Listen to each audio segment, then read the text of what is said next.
So continuing the 2020 trend of me buying too many toys, I got this in the mail. This is an Everdrive N8 Pro for the Nintendo Entertainment System, and it's a little bit fancier than the regular N8.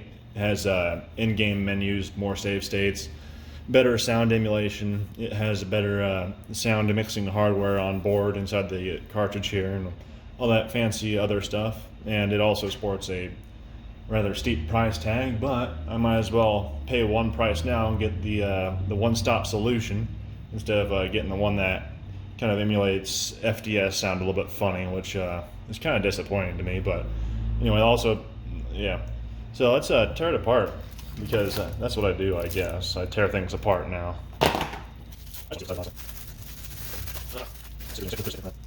Wow. It's a Nintendo cartridge. It has a button on the front here. I think that's for swapping the floppy disk, the FES discs around while in game. However, I'm not sure I'm going to be using that, because you stick this in a Nintendo. Well, first of all, it's going to be down. You can't even touch it anyway, and also touching the cartridge on an old front loader Nintendo is not a very good idea, because you'll probably freeze your game almost instantly. So we have a micro SD card slot and a USB for putting games and stuff, updating firmware and all that. Got a label here to tell you all the regular stuff, what not to do with the Nintendo, like submerge the cartridge and all that good stuff. Oh. Wow, it's black, and that's fancy. Gotta be careful with that button, I suppose. Gotta just rotate it out. And there's the Everdrive. It's got a little button there. There's that button. Yeah, it has battery-backed SRAM for saving stuff, I suppose. Or maybe that's for... I'm not exactly sure what that's for, actually. I'm not sure if there's any games on the Nintendo that use a real-time clock. But there's the FPGA right there, that Cyclone deal. That's what will be emulating your mappers and all that good stuff. Some possible I/O there for you to wire in whatever you want to wire in there. I don't know what you'd want to do with that, but I guess the option's there if you want it. It's kind of a tricky little turd to get the PCB back in there the way it's supposed to be. Although most people probably won't even take it apart anyway. Alright, so now I better figure out what it takes to get this thing set up and ready to go. So I guess the first order of business to set this up is to get an SD card. This is my 2 GB micro SD that I got for this thing, and we gotta format it to be FAT32, I do believe. Stick it in my thing, maybe. So my SD card already came formatted in FAT, but we guess we want it to be FAT32 because the manual says so. I like to follow the manual. Let's do FAT32. Give it a format. Or it should be complete. So now all we gotta do is go to the website, which I already pulled up, and notice here it's not quite so straightforward what you need to download, I suppose. As you can see in the manual, you need to download N8 OS-2.xx zip from the website here, which is the operating system. So if we go to downloads, and we go to the Everdrive N8 and the Pro series, because this is the N8 Pro, go to the OS folder here. We have EDN8-V2.xx, not N8 OS. So the naming is a little bit different than what they put in the manual and also what they put in the PDF for the manual. So I'm guessing this is what I have to download because I was not able to find an N8 OS. So I guess we'll just download the latest firmware from May 23rd, 2020. So it's still being updated somewhat regularly. Oh, there's a changelog. Neato. Alright, now we need to unzip the OS files to the EDN8, blah blah blah. Right. So yes, we'll just slap these on here. Oh, okay, so I need the system folder to be separate, okay. So you need this EDN8. See, now it's referencing the EDN8 folder here, so it's a little bit inconsistent. I'm not sure why my mouse is freezing. So anyway, make another folder here for ROMs. Don't worry, this is 100% legal. Anyway, configure CIC chip. Hit reset 7 times if red indicator is blinking on your system, NES only. So I guess that's the copy thing. I already have that disabled, so it shouldn't really matter. So let's throw a couple ROMs on here, slap it in the Nintendo and see what it does. So here I have my Nintendo running. I'm just running Life Force on right now, but I have a few games, a good variety of games installed onto the Everdrive. Let's throw that in and see just how it works the first time.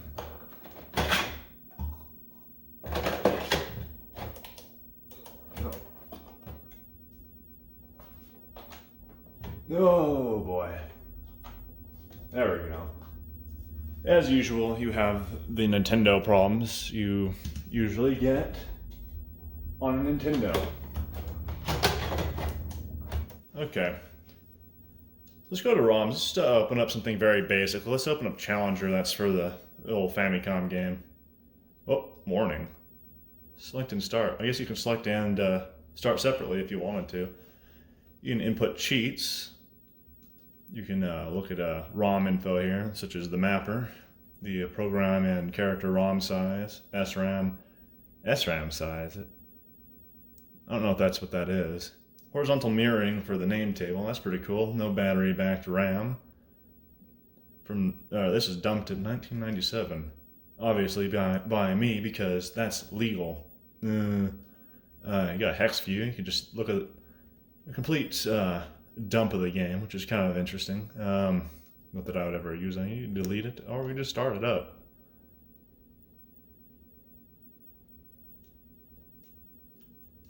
I'm not seeing anything. Okay, maybe it's just unhappy with that ROM. Let's try Clue Clue Land. Hey look, it's the same corruption I get on the emulator. I guess this ROM isn't that good. I need to find a better Clue Clue Land ROM.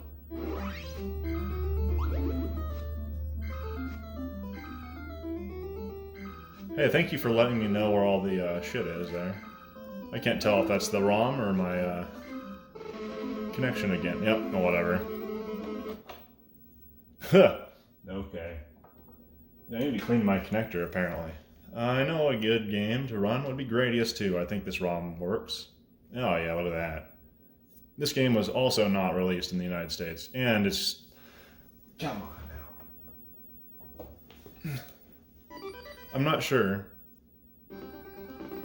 I don't think this game uses any external audio, so this should be fine.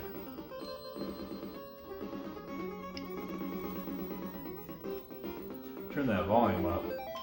No, that's the channel with the volume.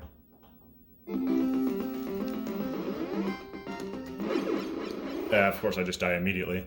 So this is one of the reasons I bought it. It'd be nice to play these Famicom only games on my real hardware for fun. Well, I guess it doesn't matter whether I played on the emulator or real hardware, I'm still gonna get my ass kicked by this thing. Oh, right as the good music started. Alright, so Gradius 2 works. So let's try something a little bit more involved. Try Kirby's Adventure. Let's like beat the first level and see if the SRAM works.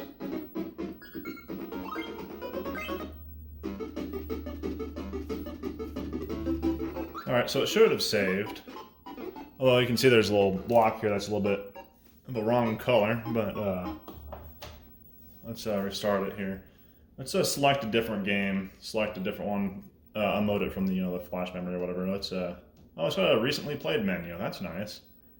Got options. So reset delay, what that does is that if you turn that on, if you just hit the reset button for less than a second, then it'll just reset the game that it's running. But if you hold the reset button for like 2 seconds, it will bring you back to the menu. So if you just wanted this soft reset without coming back through the menu, that's what you got. Swap A and B, I guess you could do that if you wanted to use a different controller, I suppose. Auto swap on the floppy disk drives, boot last game automatically, in-game menu combination. So right now, oh, so that's the save state stuff. So I'll get into that here in a bit. You got the audio balance for the different expansion audio, which we'll get to that later. Real-time clock setup. I guess if you wanted to set up your date, I guess that's a good way to do that. All right, so let's see if I save the game here.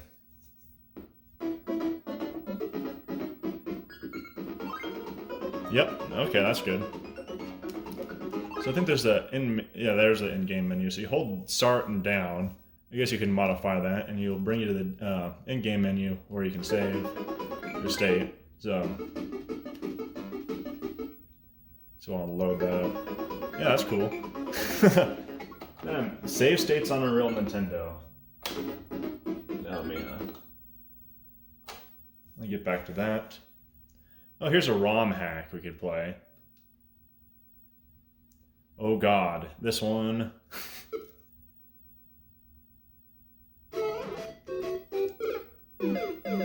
This is a ridiculous ROM hack. If you've ever seen the video Super Mario Frustration, you'll know what it is. This also got diagnostics here. Mass graphics glitches will shown during the test. This is normal, so you can test all the ROM, all that good stuff on the cartridge, I do believe.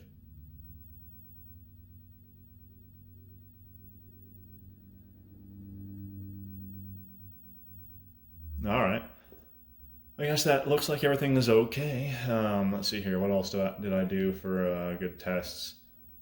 So we could open up Lagrange Point here, patched for English. Let's see if that opens up.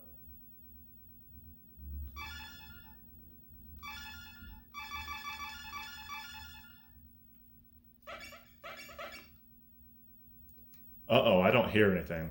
So this is the next thing I'm going to do in this video. So obviously on the old Nintendo, you don't have the audio expansion pass-through on the cartridge port. Well, I guess you might do, but it goes through the bottom port on the expansion port. You got to jump that with like a resistor or something like that.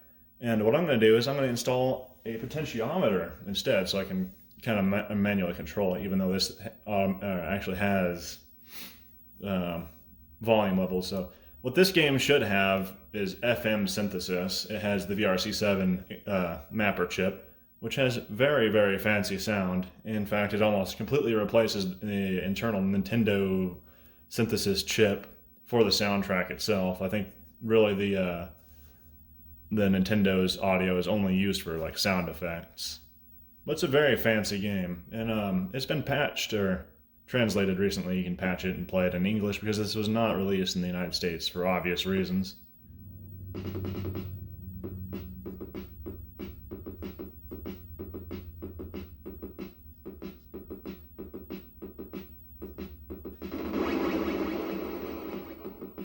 The shuttle explodes. So as usual, I don't plan things out very well, and of course I didn't order the parts that I needed. So what I'm going to use is this potentiometer that's actually for a guitar, but it should function just the same. So what's recommended by people online, or at least in this guide that I'm following, there are 2 pins on the bottom expansion port here on the Nintendo that you need to jump across with the resistor. He's recommending, let's see here, let me reach over. Recommending a 24K to a 56K kilo ohms resistor across those 2 pins.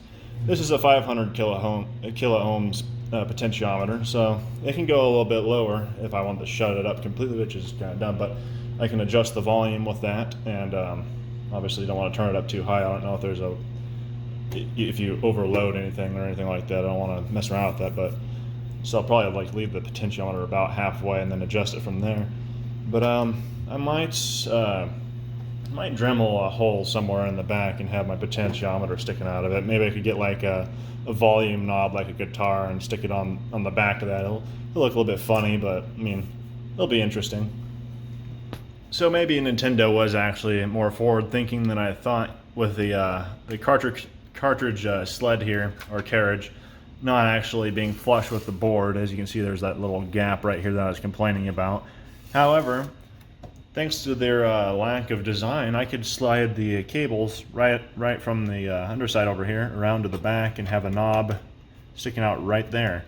and that would make things a little bit nice. So thank you for making a shitty design. Now that I've finally got this unnecessary shit off the Nintendo, here is the connector right there. That's the backside of the connector, and what we're going to do is solder the potentiometer. One side or one pin will go to the center here, which is the center of the potentiometer. The other one to the side there. So I guess the more you turn it clockwise, so yeah, clockwise, the louder it will get. And then you turn it counterclockwise, the quieter it will get. So I'll be using these two pins right here, and I'll mount that onto the back of there somehow. And anyway, let's see here. Which pins specifically do we need? So we need pins 3 and 9. Of course, my shit here is not very clean. Let's get some isopropyl going on.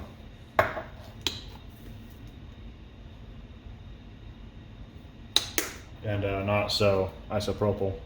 Nice and dirty.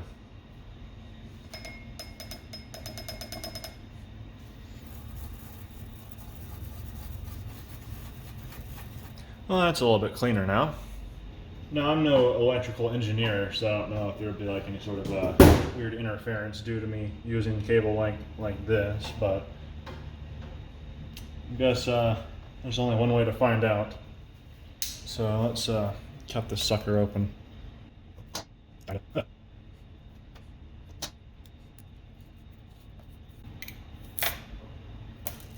There we go. So let's mount the potentiometer first before we do anything. Of course, I'm going to be drilling with the motherboard in here because I'm an asshole. Now, if I had calipers, this would be a little bit easier.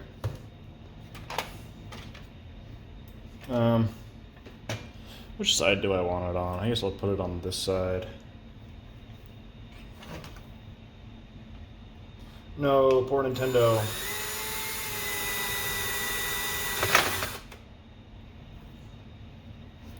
That's definitely not as big as we need, but that's a good step up.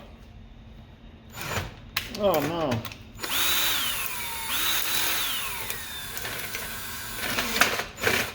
I just chews right through that shit. I guess the shaft on that is 3/8. That makes sense.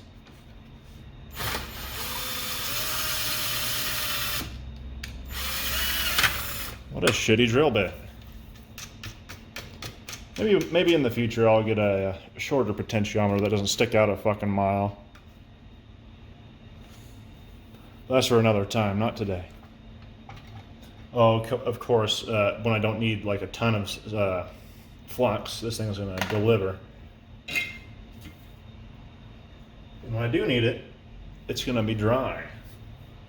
As a reminder, what I do is usually not the best way to do things.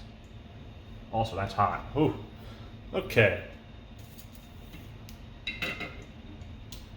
I'll double check my wiring real quick and then I'll throw it back together and we'll see what we get. Now that's just not right. However, I do have one of these. Oh, okay, that's not going to work actually. That's fucking nice. Never fear, the channel locks are here. Oh, fuck, it broke. Shit. Oh, fuck. Well, okay, whatever. I tried. What a weak piece of shit.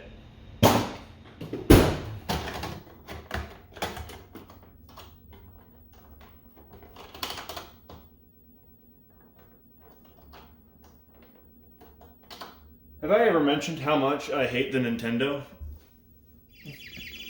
Alright, so now that it works, we got the potentiometer installed, my cartridge connector is being retarded.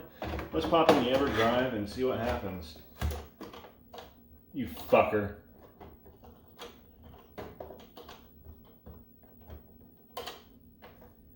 Alright. Oh, okay. Let's go to ROM. Let's get something with external audio. Let's do some Lagrange Point. Let's see what it sounds like. Actually, we'll go into the options here. We'll look at the audio balance. Apparently all the different, the chip emulation, I guess, or simulation, since it's FPGA, all of the sound will have different levels. So I guess it comes preset to different levels. You know, that Famicom disk system is a little bit different than, you know, VRC6 and VRC7 and stuff. And so you can individually adjust them and it will save to get the right balance for all the different add-on chips and all that crap. So let's do a Lagrange Point. Let's check this shit out.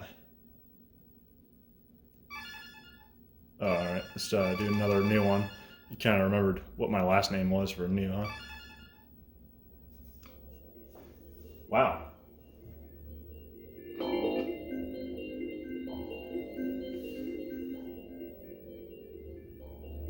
It's a little quiet.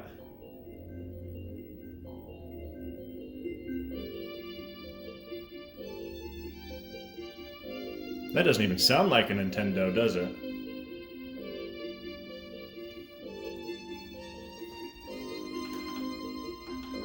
It's a game that famously used FM synthesis, so that's one of the upsides to the N8 Pro, is that the external audio simulation is vastly improved as far as I know. I don't know if the N8 had any firmware updates to improve the quality, but if you go look up the videos of it running on an N8, some of the FDS stuff is actually really fucking bad. It's pretty poor, actually.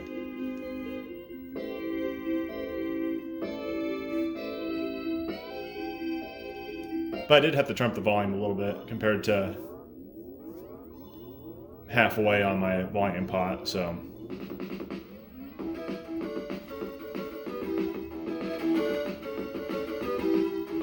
Fine-tune that audio a little bit.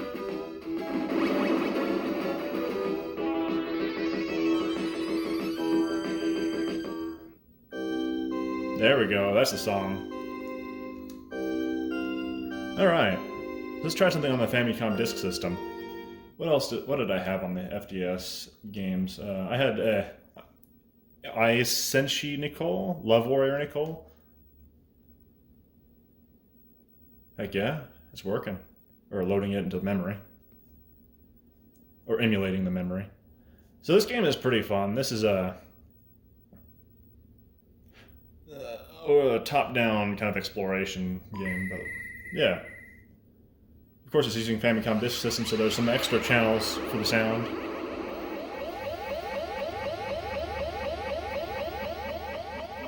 Oh my god! It should automatically?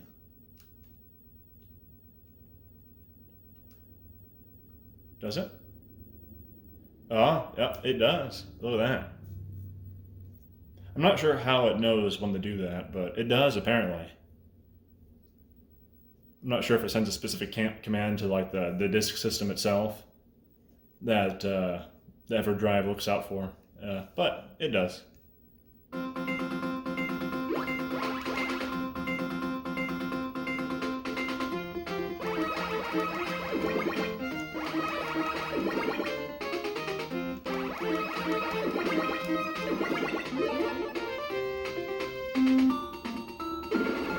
That sounds really good.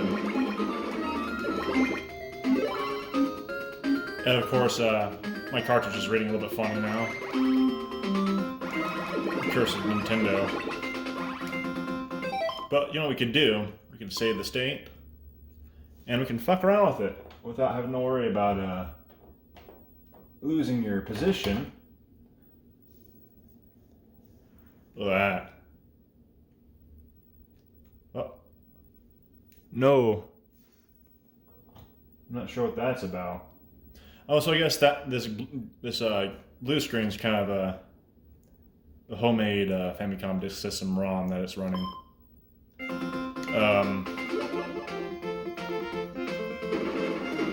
Look, I'm not sure how it did that. So did the character ROM get messed up or what? Let's reset this real quick. Alright, so here's how I think this is going on here. So right now, as you can see, it's reading the character ROM fine. There's no vertical lines or anything crazy going on, but as soon as you load a save state, so this is not going to work the way I hoped it would. So I think as soon as I do that, it corrupts the character ROM. So I'm guessing the Everdrive saves like the RAM contents of the Nintendo. I don't know how that works. Somehow it just it saves the corruption basically. So that's kind of weird. I wonder if beating the level or changing the character ROM set would refresh that. So I guess you can't save state and readjust your cartridge to make the lines go away. At least on Famicom Disk System games. I'm not sure how that works. So let's try that on a regular game, not a Famicom Disk System game. See if we can use the save states to get out of, you know, having lines down the screen when your cartridge starts reading wrong. Let's try I don't know. Let's try Kid Icarus. Alright, see, it's working pretty good, and then give it a bump. Oh, of course, like, I'm sitting here moving it back and forth, and it's not.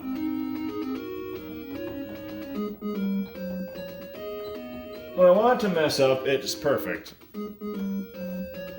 hate this shit. There we go, so now I got some vertical lines. Let's save the state. And we'll fix that. Oh wow, okay, that's weird. So the Everdrive handles this very strangely. So the lines should be gone now. The white lines are gone, should be reading normally, but for some reason when the Nintendo reads the character ROM wrong, it overwrites the character ROM, it looks like. So if I were to load the save state, it'd be back to having vertical lines.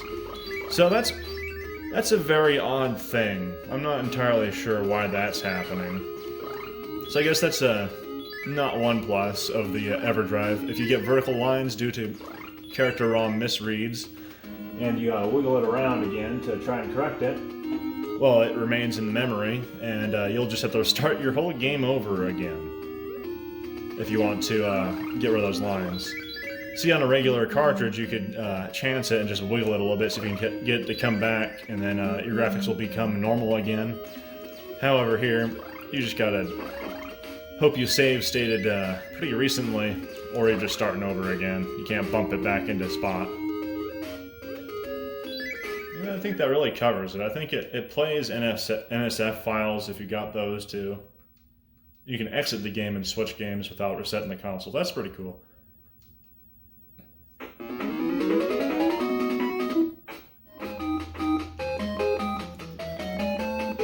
Alright, so I guess that's all there is really to see with the Everdrive N8 Pro, but it seems to be like sort of the definitive flashcart for the Nintendo due to its good emulation of the sound or external sound chips, and also just it allows you to do things that the other ones won't. Like you can get some crazy, you can load up some crazy large ROM images if you really want to play some crazy homebrew shit. If you really wanted to, stuff that like regular cartridges wouldn't allow, like bigger cartridges than the actual Nintendo games came on, stuff like that.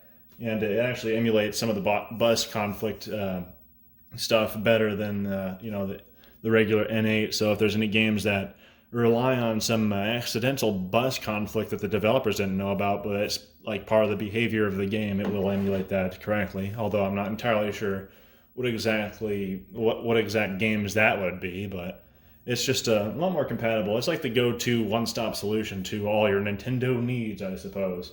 So I guess that's just about it for this thing.